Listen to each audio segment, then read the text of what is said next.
Well, it's my very great honour to introduce Nalini Joshi, who, as Michael said, doesn't really need much introduction. Nalini is the 2021 ANZIAM medal winner, and her CV is an awe-inspiring document. She's had a string of distinguished appointments and positions. She's I'm just having a look now. She's currently, I think still currently, the Vice President of the International Mathematical Union. She's had a string of invited lectureships at various places around the world, in Cambridge, in UCLA. She's members of, she's on the international conference of various international conferences and so on. She, in fact, in 2016, it was awarded the Officer of the Order of Australia, which is an extraordinary achievement, especially for a mathematician. So it's a great honour to introduce Nalini. And in particular, I was most impressed last year when she received the ANZIAM award, medal rather. First of all, I was astonished at her presence of mind when in the face of such an honour. And secondly, she finished her acceptance speech with something that stayed with me forever. She talked about the diverse range of people in our society, and she finished off by saying, no matter who you are, you belong.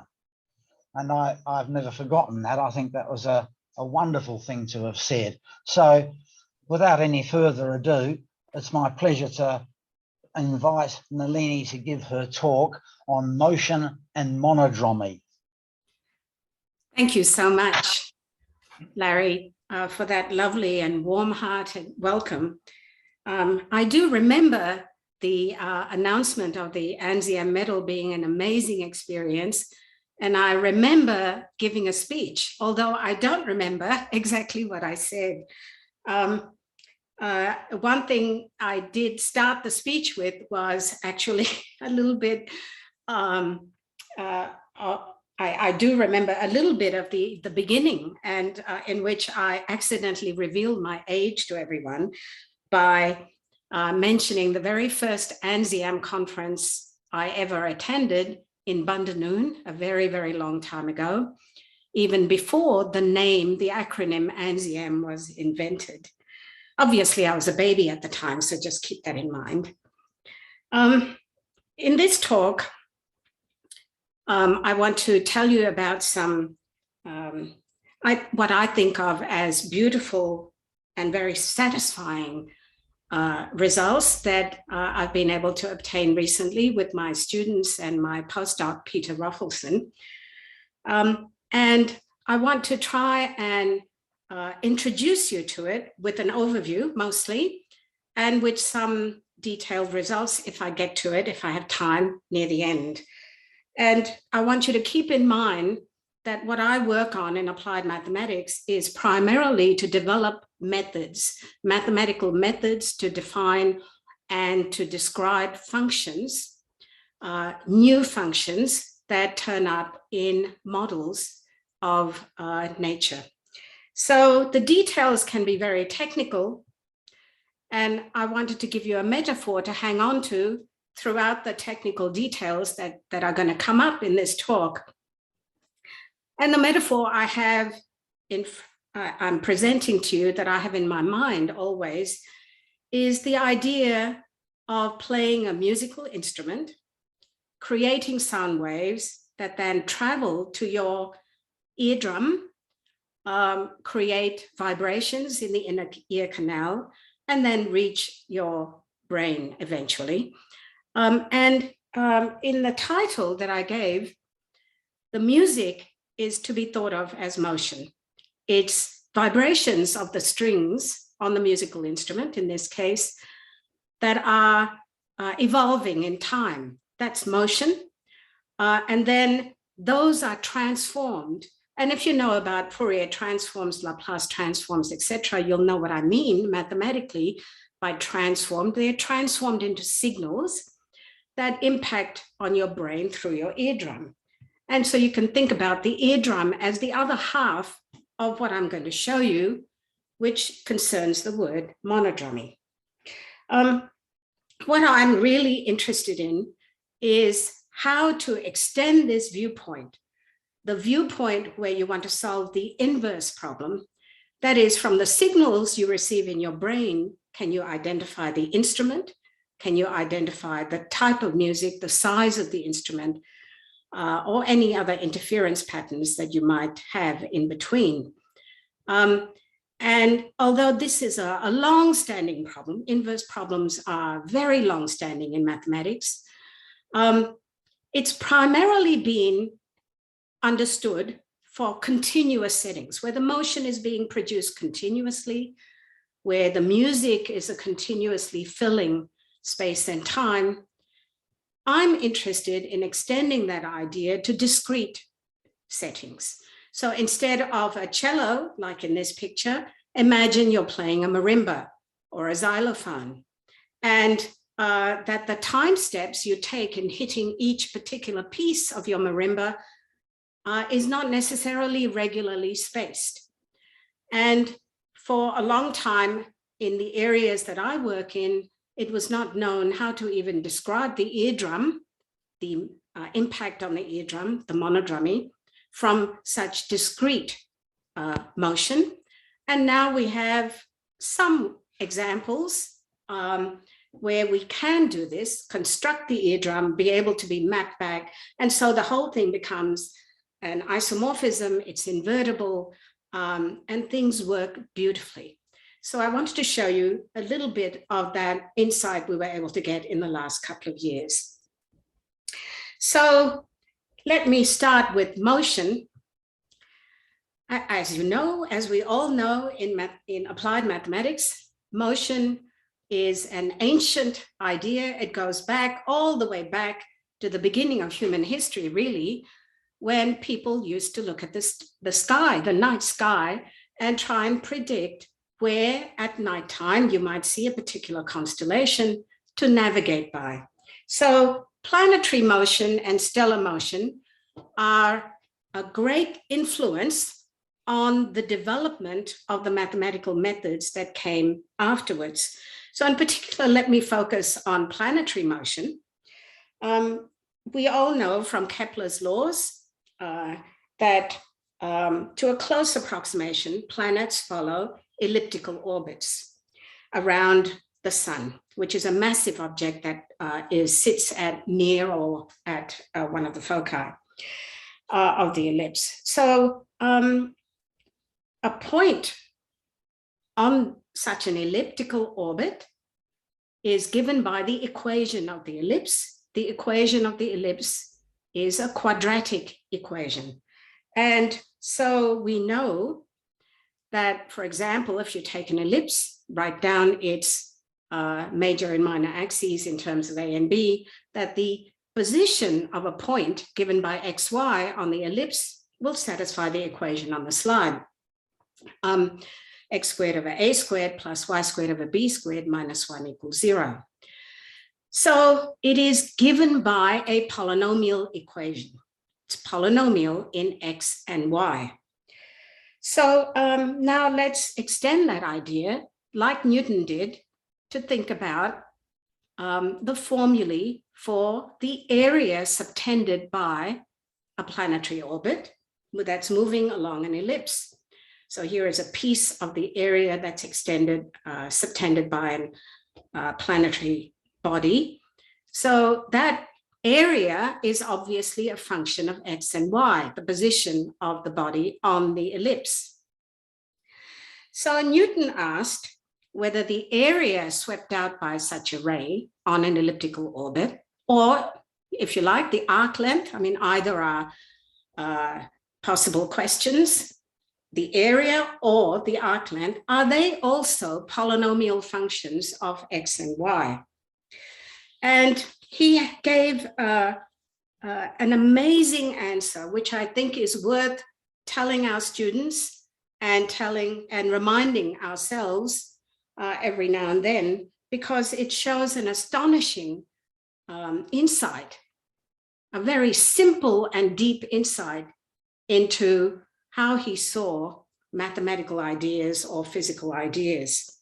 So he said to himself in 1687 that as xy, the point xy moves along the orbit with time, t, let's say, both arc length and area will increase indefinitely. As you keep going around and around, the area is going to increase, as you can see, and the arc length. So when xy returns to the initial point on the orbit, it has swept out the area bounded by the whole ellipse, right? But the planet, it doesn't stop there. It'll keep on moving around and around and around such an orbit. So in other words, the area is going to increase again after another orbit, and then again and again and again throughout the astronomical lifespan of a planet and a solar system. So the area function, therefore, takes an infinite number of values at the same point. Each time it completes the orbit and then completes it again, it'll increase. And so Newton said, therefore, it can't be a polynomial, because if you think about a polynomial and its solutions, the solutions of a polynomial equation, you'll get a finite number of possible values. And so you cannot have area being given by a polynomial equation. As soon as you know that, what you know by definition is that the area, the formula for the area and the formula for the arc length must be transcendental functions. So they are transcendental functions of x and y. And to see this, how do we see this? Let me show you the simplest formula that Euler worked out. I think sometime after Newton made this argument. He showed that if you took the arc length along an ellipse, I mean, he was a master of infinite sums, so he did this by expanding things, but you can reproduce it by just this argument. Take an infinitesimal arc length ds along the orbit, that's going to be given by Pythagoras' theorem, approximately by dx squared plus dy squared. And then you can work that out in terms of trigonometric formulae on the ellipse.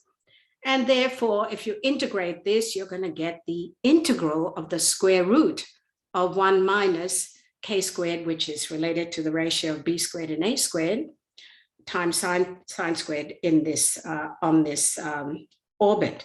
So theta being the angle subtended by the point to the center as it goes around. And this integral happens to be what we now call an elliptic integral. In fact, it's an elliptic integral of the second kind. There are 3 kinds. But the point here is that the arc length is what's on the left-hand side, and what's on the right-hand side is given in terms of theta. Theta will return again and again to the same place, modulo 2 pi, of course, and s will keep on increasing. And that happens because the inverse of this function, inverse of this equation, gives you theta as an elliptic function of s. In other words, there will be an infinite number of steps you can take in the period parallelogram of the elliptic function. The elliptic function will come back to the same spot because it's periodic, but the time, the length you've taken through your parallelograms is going to be unbounded. And that explains what Newton was using to argue that the ellipse, the arc length formula can't be polynomial, it must be transcendental. So this idea is related to the definition of elliptic functions that came much later, maybe a century later, with the work of Gauss, Abel, Jacobi, Weierstrass, and so on. In this case, the inverse function that we just talked about of S is related to Jacobi elliptic functions, which are often called, the typical ones are called Sn, Cn, Dn, and so on. And they satisfy differential equations, excuse me, in terms of S. And you can derive them easily from those integrals. So here is an example. The Sn function satisfies this equation. And that actually set off a whole new direction of inquiry in mathematics, which was to do with the study of transcendental functions of their arguments. So people argued that the theory associated to these elliptic functions was so beautiful, not only beautiful, but so applicable, so deep, that they wanted to know if there are more possible functions that have similar properties to elliptic functions. So that people started searching for transcendental functions defined by differential equations. And so there are many quotes around that time in the late 1800s, such as this one that I took from Felix Klein's lectures, famous lectures called the Evanston Colloquium. He said, "It is well known that the central problem of the whole of modern mathematics is the study of the transcendental functions defined by differential equations." So don't take this as just an abstract idea, because the elliptic functions by that time were well known to describe a huge variety of applications. If you're looking at, for example, the motion of a top around a fixed point, you can derive cases where the solutions are given by elliptic functions. People like Legendre and Euler did those kinds of problems. So we want to, so this set up the starting point, the basis for the exploration of new transcendental functions. But as soon as you define new transcendental functions, new being the operative word, new meaning they can't be expressed in terms of earlier known functions, as soon as you do that, it's like going to a new planet. You don't know what tools you have available to describe the behaviors of these functions. So, okay, you might have collected them like Newton collected beautiful pebbles on a beach, as he explained once about his work. But what do you do with them? What can you say about them? How do they behave as time goes to infinity? What happens? Do they have singularities? And so on and so on. And that's what I'm interested in. I look at methods to try and describe such functions. So let me now come back to the other word in my title, which is the word monodromy. Monodromy comes from the Greek word dromos, meaning a track or a path. And mono means you're going around it once. Now, monodromy refers in mathematics to the study of behaviors of functions as you go around a singularity. So here is a little picture of the function y as a function of x, x to the 3/2, and you can see that you're going to get multi-valued sheets of a Riemann surface as you go around x equals 0. Now, why does this idea come up in the context of transcendental functions?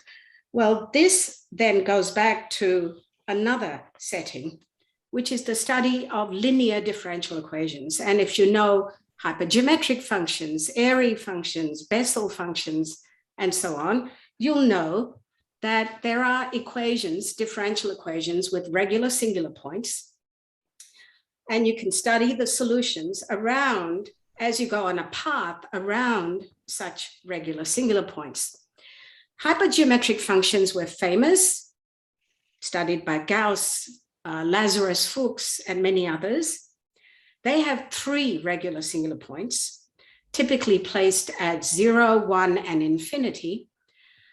And in the early part of the 1900s, Lazarus Fuchs's son was given the problem of studying what happens if you extend this idea of having 3 regular singular points to include a 4th one. So he studied equations like this one. This is a matrix equation, 2x2 matrix. There are 4 singularities at the usual point 0, 1, and infinity, but also a 4th one, which you can't fix because you've now taken up all the freedom in placing the other ones. And that 4th one we'll just call t. It's possibly movable. And so he asked, this is Richard Fuchs, Lazarus Fuchs's son, he asked, what happens if you take such a system, you know how it behaves around each of these singularities, what happens to this information if t is allowed to move? Can we ask that the information stay the same when t is deformed? And he found an amazing answer to this question. Around 1905, in a short paper, he showed that that leads to constraints on the coefficients, the A0, A1, AT, etc. And that those constraints lead to one equation for one entry in those matrices in terms of t. So find the condition under which monodromy data of this system stays invariant under deformation of t. That led him immediately to this equation, for W being one of the entries of those matrices. So here W is a function of t, time in this setting. So we've now just taken what was a monodromy problem and related it to a problem in motion, a dynamical system, which is for W as a function of time. Notice that this is a nonlinear equation. So we went from linear to nonlinear. And in this setting, we have various free parameters, alpha, beta, gamma, delta, for example. And so now, if we look at this equation has now become one of the most famous equations in mathematical physics by the rule that says things are never named after the person who discovered it. It's now called the 6th Painlevé equation instead of Fuchs's equation. And it has various limiting forms. For example, if I apply to this equation the same thing that you applied to the hypergeometric function to lead to the confluent hypergeometric function, that is, you merge 2 of the singularities, what you find is if you merge 0 and 1, I think it is, no, t and 1, sorry, what you find as epsilon goes to 0 is another nonlinear equation, and that one is called the 5th Painlevé equation, still with parameters in it. Then you can do this again and again and again to get 4 more equations. And this group of 6 equations are now called the Painlevé equations. And they turn up in all kinds of settings. What is known about them is that the general solutions define new transcendental functions. They have a great many properties that are very close to the properties of elliptic functions. They also have other special solutions. Of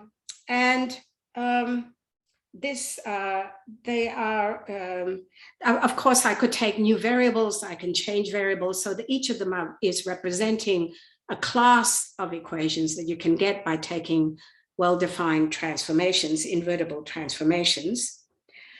And so they are now these results are now entering into a huge variety of other settings in mathematics, even in pure mathematics, in algebraic geometry, algebraic topology, and so on. So there is a very deep underlying structure here. And let me just show you one example of an application that was found by Ludovic Bass from UQ a very long time ago, now 1964. He was studying electrolytes and the static electric field in an electrolyzed solution with an electrical interface in the vat somewhere. And he was able to derive a model equation for the electrical field E in terms of the distance from the interface, not too far from the interface, and he derived this equation here in the middle of the slide. And you can see that it is cubic in E, so it's a nonlinear equation. It has a coefficient x, that's the independent variable, so it's not autonomous. And in fact, this turns out to be the second Panleve equation in a disguised form. And that's been explored in many, many further papers by Tony Bracken, Colin Rogers, Wolfgang Schief, John Nimmo, Andrew Bassam, and so on. So this is just one setting, just to whet your appetite about whether they might come up in your setting, in your applications as well. So these applications ask us, what do we know about these kinds of equations? We know from Fuchs's work that each is associated with the linear problem and therefore with the monodromy information. So think about this equation as the musical instrument playing the solutions, and the monodromy problem as the eardrum in my metaphor. If we don't know too much about the solution, we can go to the eardrum, investigate its displacements, and ask, what does that imply about the solution back here in the motion world? So let me now come away from looking at how the equations are derived and now talk about those more detailed methods for extracting information. What do we know about these general transcendental solutions, which are often called Panleve transcendence? I don't have time in this talk to go through all of the things we know, but there are things that come from associated linear monodromy problems. There are many names associated with the early parts of this theory. Ablowitz and Seeger kicked it off by looking from the point of view of soliton equations. Japanese authors have had an immense influence in this area, starting with the works of Jimbo, Miwa, Sato, etc. But let me focus on one small insight. So here is the first Panleve equation's linear problem. Here is the limiting form of Fuchs's linear equation. Again, this is a matrix problem, linear for y. The coefficients have w and x in them this time. And it turns out for this case, A is quartic in this variable z, the monodromy variable z. And you can define solutions around, for example, the regular singular point at z equals 0, or the point at infinity, which is an irregular singular point. So there are solutions that suffer Stokes phenomena around this irregular singularity at infinity. There are solutions defined in each Stokes sector in terms of Stokes parameters, called referred to as little s here. And there are many such parameters. I don't want to overwhelm you with the details. I'll just say that by relating one sector to another, and then relating them all as you come back full circle, relating those solutions to the solution given by the regular singular point at the origin leads to a great many relationships between these parameters. And they all trickle down to one equation. And that's this equation. So take 3 of those parameters, it turns out they satisfy this cubic equation. So this is an equation for the monodromy data. And these kinds of surfaces, this is the eardrum, if you like, these kind of surfaces come up for every Panleve equation. This is the simplest one of them with no parameters involved. And you can study these kinds of surfaces. You can, I won't go into these details actually, but you can look at it from algebraic points of view. You can look at it from analytic points of view, asymptotic points of view. One thing I will say is that these equations there are limiting forms of the equations where you can see singularities arising. The singularities occur at particular points in the initial value space. But anyway, this point turns out to be a special explicit point on the cubic surface. So let's have a look at a picture of the cubic surface. This is just assuming X, Y, and Z are real. And remember, we had products X, Y, Z plus Y plus Z plus 1 equals 0, for example. And so when you plot one of them in terms of the other, you'll get these hyperboloid-like sheets in the graph of the surface. And you can look at symmetries of these equations. So here I've inserted on the right-hand side a symmetry, a plane where Y is equal to Z, X is equal to Z, and so on. And there are 3 such planes.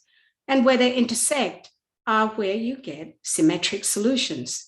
Exactly where they intersect tell you something about symmetric solutions that correspond to very special cases of Pannavay transcendence in the original equation.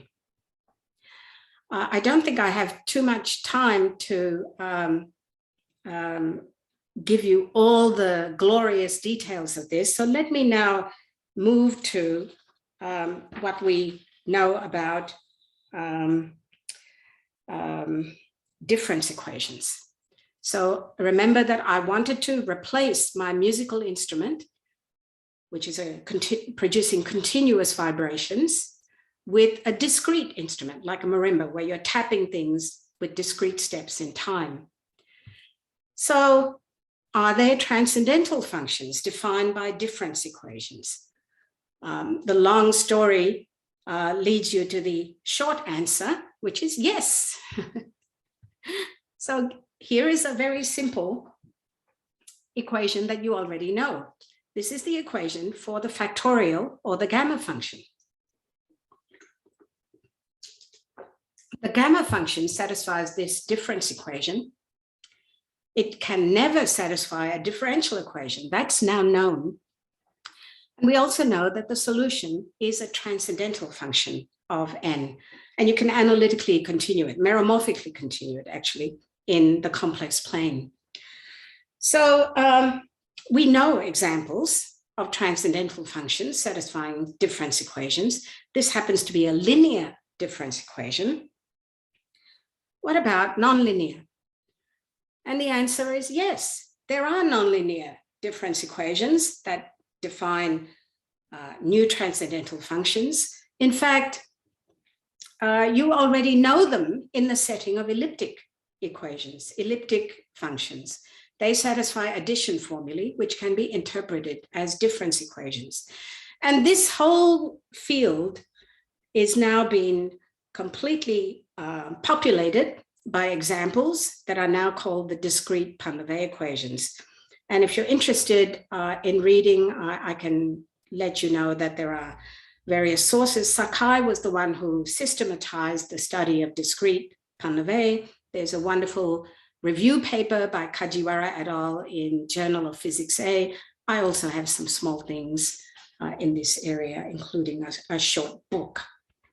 Okay, so here's an example of a discrete Pannavay equation. Here now, instead of t, I have w as a function of n, and the equation relates different iterates of w along a line.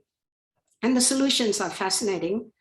You can plot them. There are some beautiful looking solutions. This is mapped on the Riemann sphere of w values because you can get close to unbounded values, and it's useful to look at them near the North Pole, which represents a pole of the solution.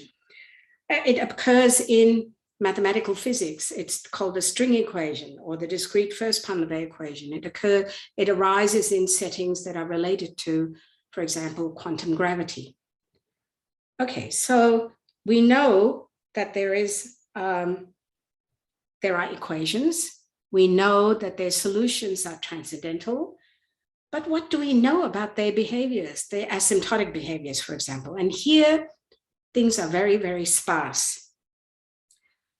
In particular, there is a related area where people have similar questions, where people are considering the solutions of the linear problems, and those are related to orthogonal polynomials.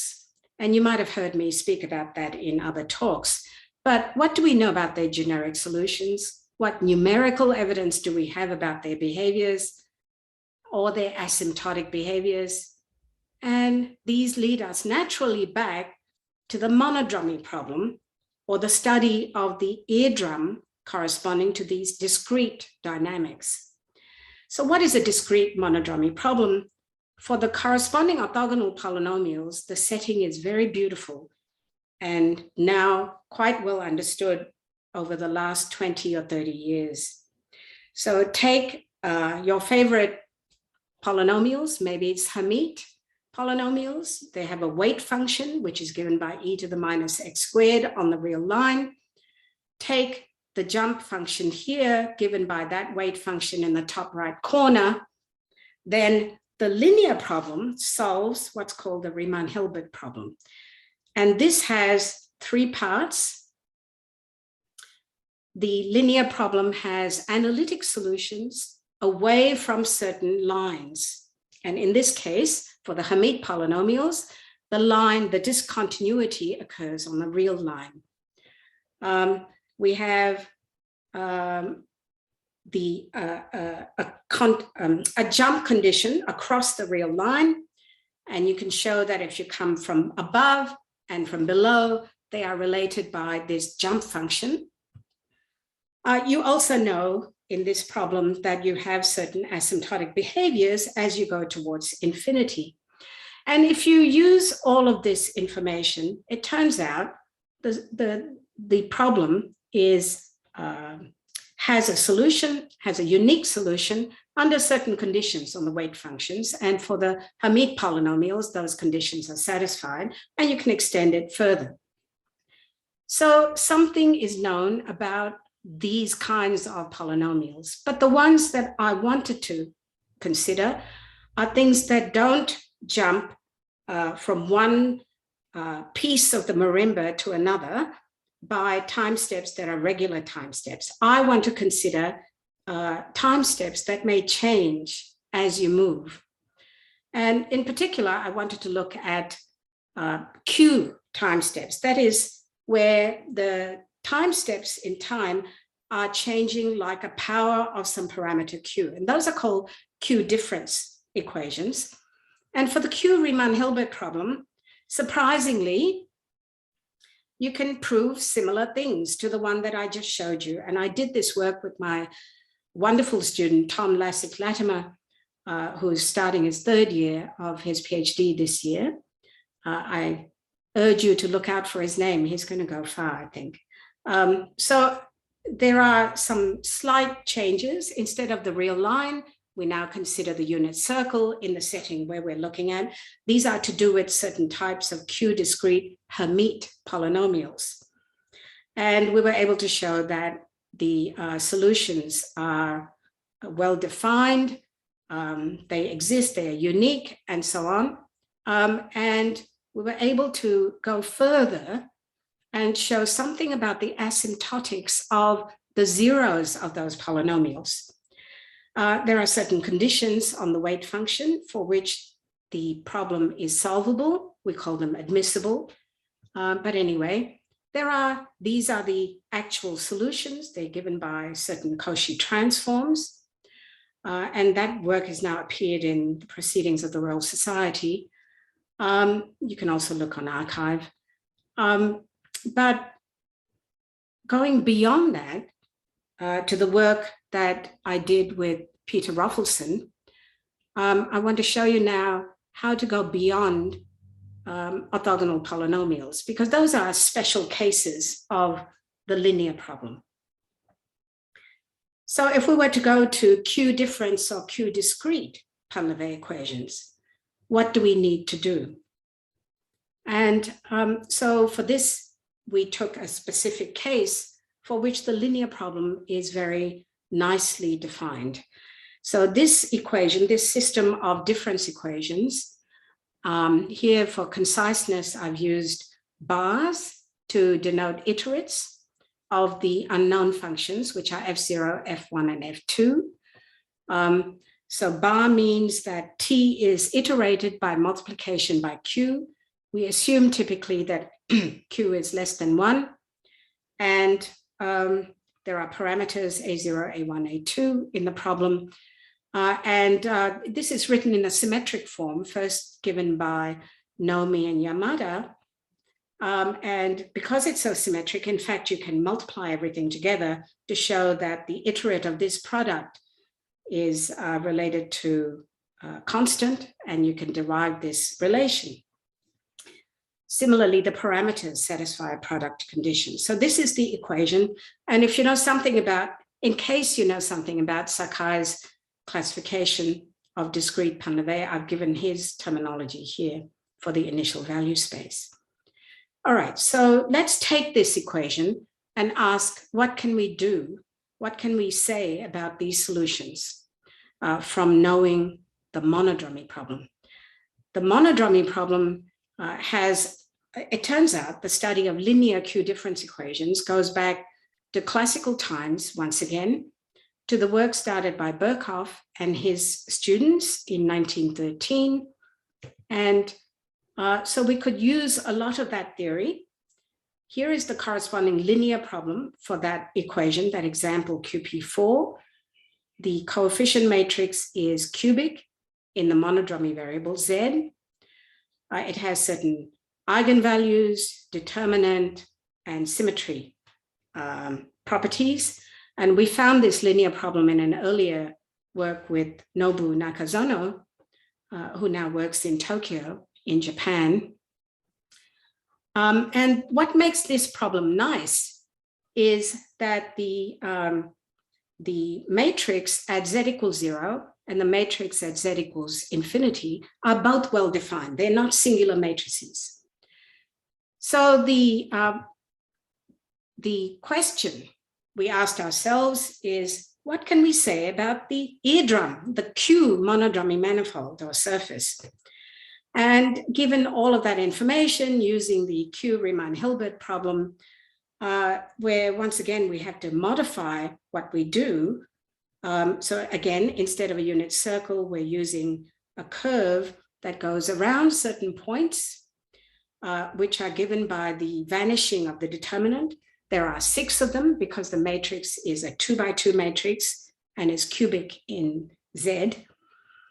Once again, we can define a Riemann-Hilbert problem, show that it has a unique solution. There are certain curlicues that I can explain if you are interested in the details. That work appeared last year in Communications and Mathematical Physics.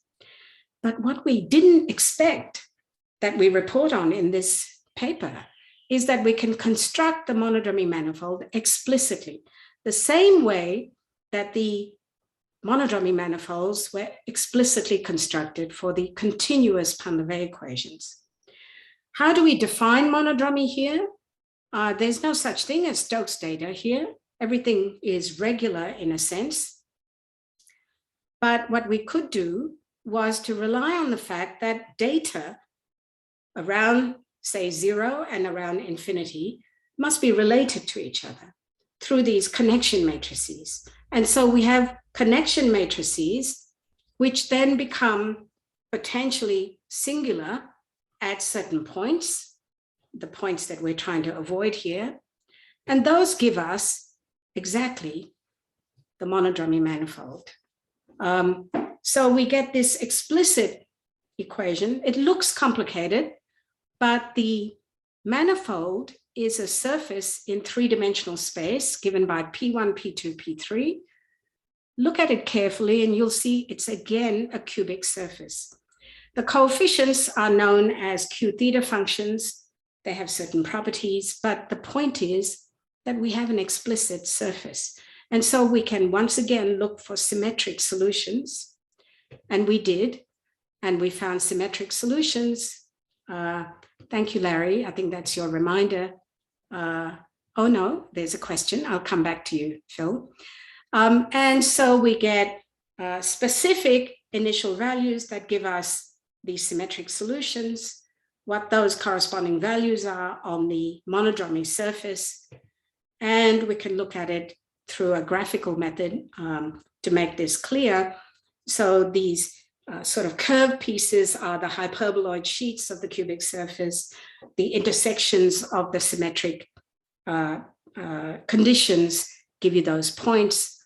And so there's a lot going on here that needs separating and considering. I won't give you more information about what we're doing now, but thank you so much for listening. And thank you to ANZIAM and to everybody in ANZIAM for this wonderful honor. Well, thank you very much, Nalini. That was an absolutely beautiful lecture. I learned a lot. And in particular, I've never really understood what monodromy was until now, even though I've taught it in dynamical systems classes. So thank you very much. Now, do we have questions? Can I see how do I see questions here? Under the Q&A and chat box, I think there are. Yeah, okay, now down the bottom of your screen, there should be a Q&A. It's a little red one sticking up. Oh, right. So Phil Broadbridge has a question, and Phil has said, can you relate this to inverse scattering from integrable partial difference equations? Yeah, that's a wonderful question. In the continuous case, you could. That's what Ablowitz and Seeger did to relate inverse scattering to the linear problems for the Pan-Lavie equations. I would say that probably that hasn't been done in a difference equation setting. It was only recently in the last 10 to 15 years that inverse scattering has been completed for partial difference equations. And there's no corresponding sort of integral equation that we can rely on. It's very hard to find symmetry reductions of integrable partial difference equations to get back to discrete Pan-Lavie. So I'd say that's still open. Yeah, okay. Let me see, have I got Matthew Simpson? Is that a question from you, Matt? I'm sorry, I'm struggling with the technology a little bit here. I'm not quite sure what I'm seeing. Are there any other questions here for Nalini? Yes, I'm astonished that you've been able to do as much as you have with difference equations. I had no idea that all that was out there. It's incredible. It's incredible how much you can do. Yeah, that's extraordinary. So we're relying on these transforms because there's very little mathematical tools that we would have learned in undergraduate years to tackle these problems. So that, but the transforms make a more powerful impact on getting information. Right, okay, yeah. I'm struggling to say, I don't know, Yvonne Stokes has a question. Yvonne asks, how are applications of this work discovered? I suspect some of us, like me, that work with differential equations would not recognize the application of this type of work. Yeah. Right. So when you derive mathematical models, right, in any setting, you're making approximations. You are assuming that certain things are probably bounded or small, or that you don't go too far away from the starting point. And if, for example, Ludovic Bass had done that, then he wouldn't have gotten a nonlinear equation or an equation with the coefficient x in it. He balanced things in such a way that even though he was close to the interface, x was an important part of the flux that he was able to describe. So it comes up in the equation. And the electrical field wasn't assumed to be small or vanishingly small. So in a sense, when we're doing modeling, we're doing Taylor expansions. And if you go to the next step, then you might find the nonlinear terms and the coefficients that are in these equations. And it's a chicken and egg problem. People are looking for familiar objects, so they don't tend to look for the next order. On the other hand, if you do look for the next order, that's when you find the model. So I'm trying to encourage people to look beyond. And in the case of the KdV equation, for example, it was discovered because people looked at the multiple scales analysis around the leading order linear waves. And it comes up as the non-circularity condition for those waves. So once again, you have to go beyond the first step. So I hope that's what you're asking, Yvonne. I'm not sure that I'm answering it, but for difference equations, there seems to be different starting points, and typically the applications are coming from counting problems, enumeration problems, from random walks, for example. You have a process whereby you might be tiling the plane, and you're asking what happens if you take a random walk on these planar tilings, and you're counting for example, the eigenvalues of certain important objects that you're measuring as you're walking along. And when you look at these eigenvalue distributions, then what you get are formulae where the kernel of the integrals in the formulae turn out to satisfy equations like the Pannavay equations. And so they're not just continuous ones now, they are discrete ones that come up from that context.